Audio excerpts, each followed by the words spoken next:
Most of us know this story. This is Moses' call story.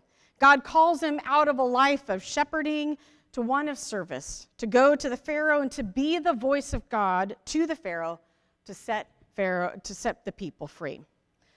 Seems simple enough. Did you catch, though, and I think for the first time I caught it, what Moses had to do first and foremost? Let's think about this. Moses is keeping his flock. He is wandering in the hills, minding his own business, making sure that his sheep are protected, making sure nobody comes and steals his flock, make sure that they are protected from any possible injury to rocky soil. When out of the corner of his eye, he sees a bush ablaze. Notice in the passage, the bush is not directly in front of Moses. I think sometimes we think that it is, but it is over to his side. How do we know this? Because it says right there in the scripture that Moses says, I must turn aside and look at this great sight. Did you catch that? I know for many years I have skipped over that part. In this one moment, Moses has a choice. He can ignore the burning bush.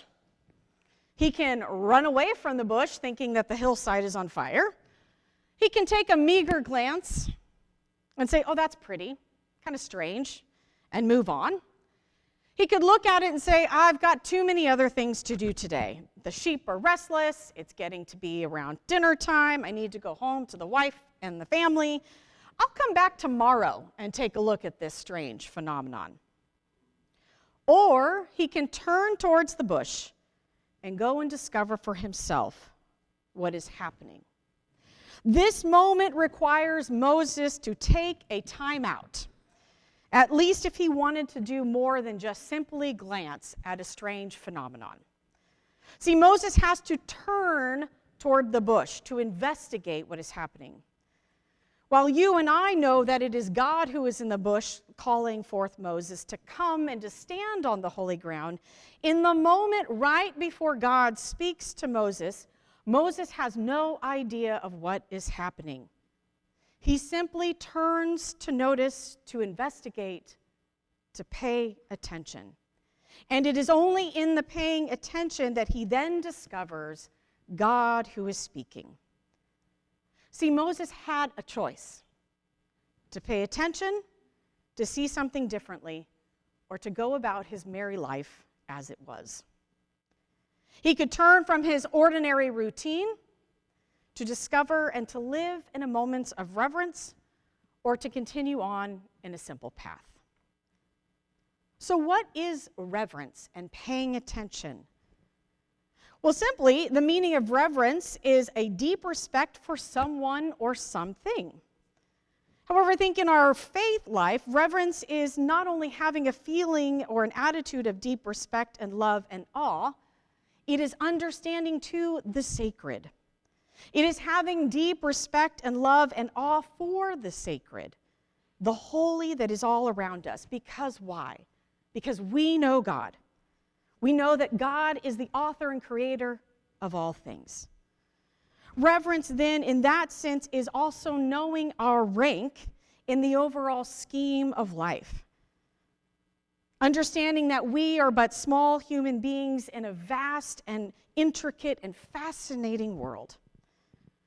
Reverence is the virtue that keeps people from trying to be and to act like gods, because it reminds us that we are not gods. It is a recognition of something greater than ourselves, something that is beyond our human control. For the people of faith, it is an understanding that someone or something transcends beyond our full human understanding.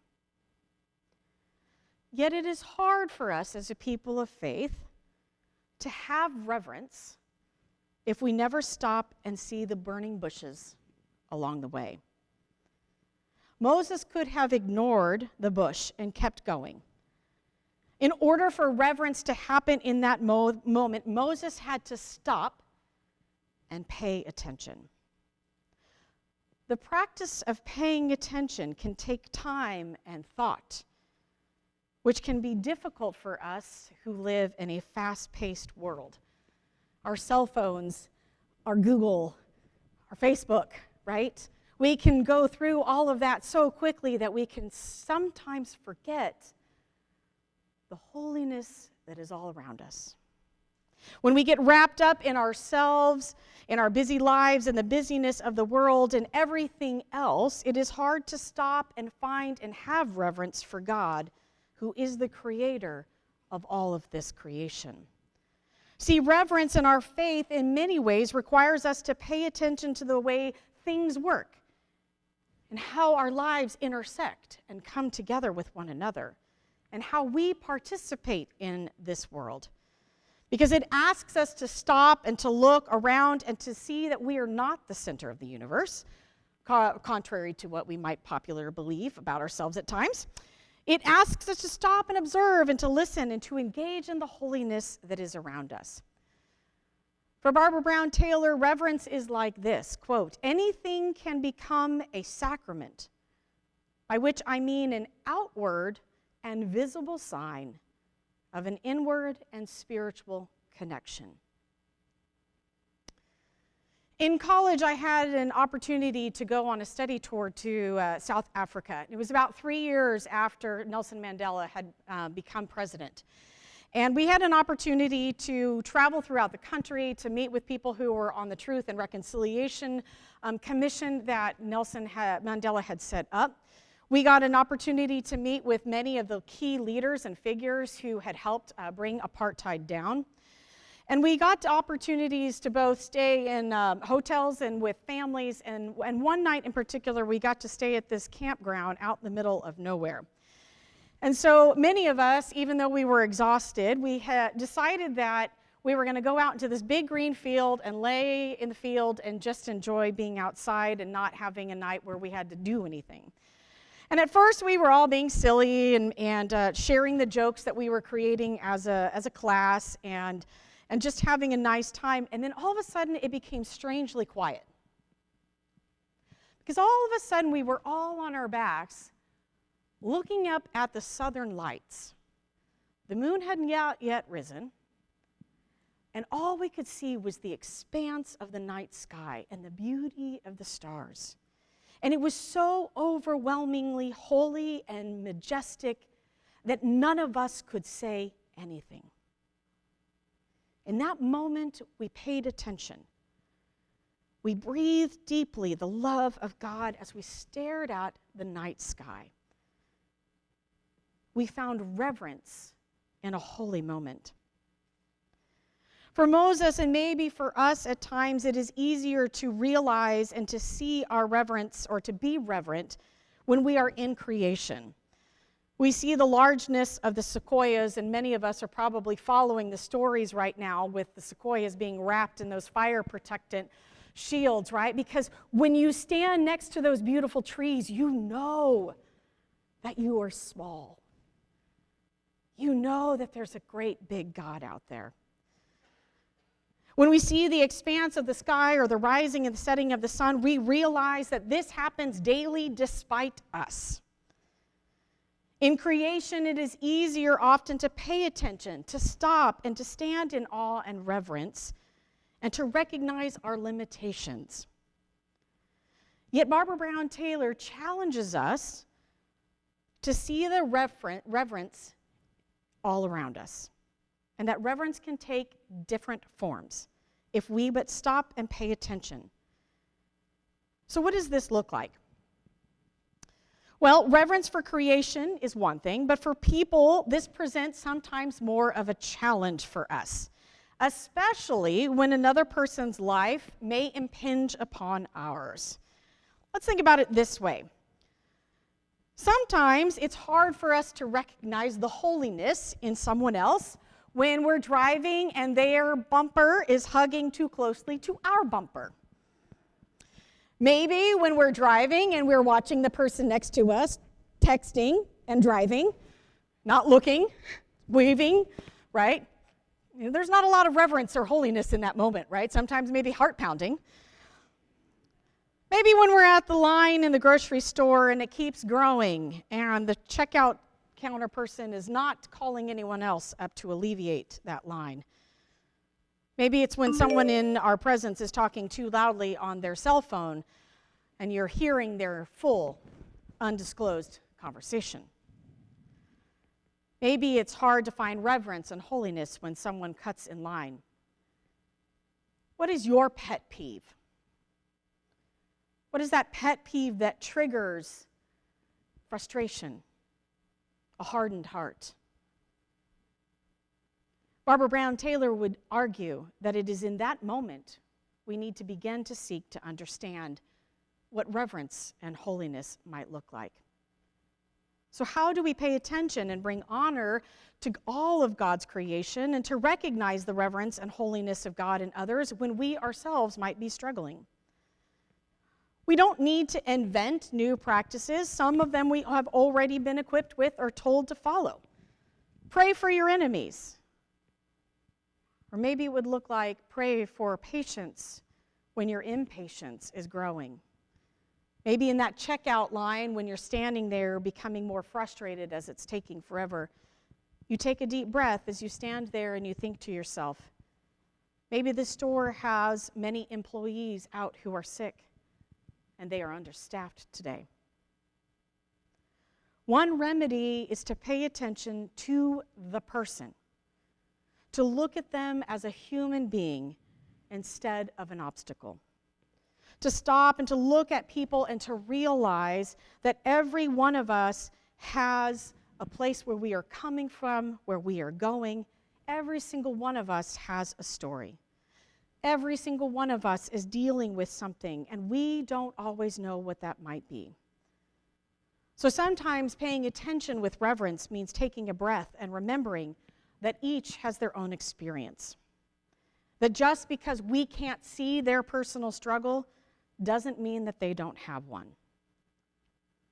For Taylor, to find reverence means sometimes simply to find it in the basic aspects of our life. And here is another example. Let's take, for example, our going to the grocery store. How many go to the grocery store? Or send somebody to do it for us? All right. She says, as we're standing there in the produce aisle picking up our green beans, think of it this way. You're not just picking up green beans for the dinner that you're going to have maybe that night. Stop for a moment and think. Think about the farmer who planted the green beans, the workers who picked the green beans, the packing house employees that packaged the beans, the drivers who drove the beans to the store, the produce manager who ordered the supply, and the workers who carefully placed them on the stand for you. Each person that touched those green beans before you has meaning and purpose in life. Each person is sacred to God. They are holy and beloved children of God. They are worthy.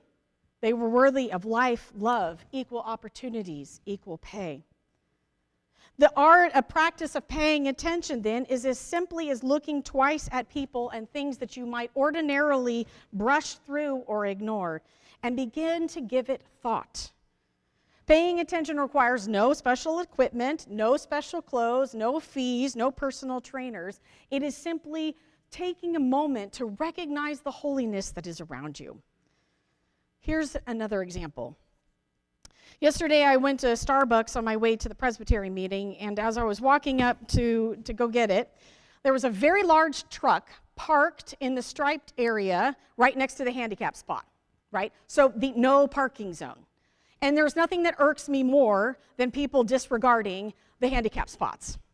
And so I was grumbling, probably some not so nice things, under my breath and having some rather judgmental thoughts about this human being who was parked in his truck while the car was idling, and as I was heading up to the door. So I get to the door, and this mom is coming out, and she has her son with her, and she's got like 3 bags, 2 drinks, and he's like this, and she's kind of going like this, right? Like trying to figure out how to get through the door with no hands. So I rush up, I open the door, and out of nowhere, this woman looks at me with this face of gratitude, like somebody has not given her grace in a long time. And my heart melted. I was like, wow. I mean, she was beyond grateful. She was truly grateful. And in that split moment, I said, wouldn't it be ironic if she's the woman who's going into that truck? Well, she was. And what Barbara Brown Taylor would point to me and to us is in that moment, I could have stayed in that position of anger and irritation and let her struggle through the door, or I could see in the moment her humanity and her need, and to recognize the grace that she needed, even as she then turned and gave me grace. I had to pay attention. For Taylor and for us then, reverence in this situation was thinking beyond myself, to see the need of the other, to smile at her gratitude and to recognize that I have no idea what her life is like. For all I know, she could have had a handicapped placard somewhere hidden in her car. For all I know, she could have some disability that is not seeable to the naked eye. For all I know, she was going into a situation that none of us would want to put ourselves into.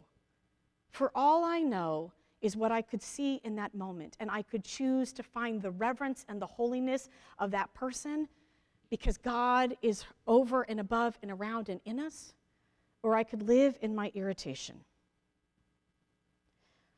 I had to do the hard work of paying attention. For Taylor and for us then, reverence is about seeing the awe and wonder in all things, and the potential of awe and wonder in all things. And yes, it can be exhausting, especially if every time we picked up a banana or a green bean or we opened a door, we were thinking about all of those steps. And yet, for Barbara Brown Taylor and for us, what she's challenging us to remember is to learn the balance of paying attention even as we begin to understand the complications of life and our life situations. It is about opening our eyes and taking a breath, slowing down enough to see others as they are, to realize that we are all on a journey, to pay attention to what is around us, to open our hearts to the mind of God in one another, in creation, and in moments of our lives, and to experience the awesomeness and the wonder of God through simple, ordinary, everyday moments. So our challenge, pay attention. Thanks be to God.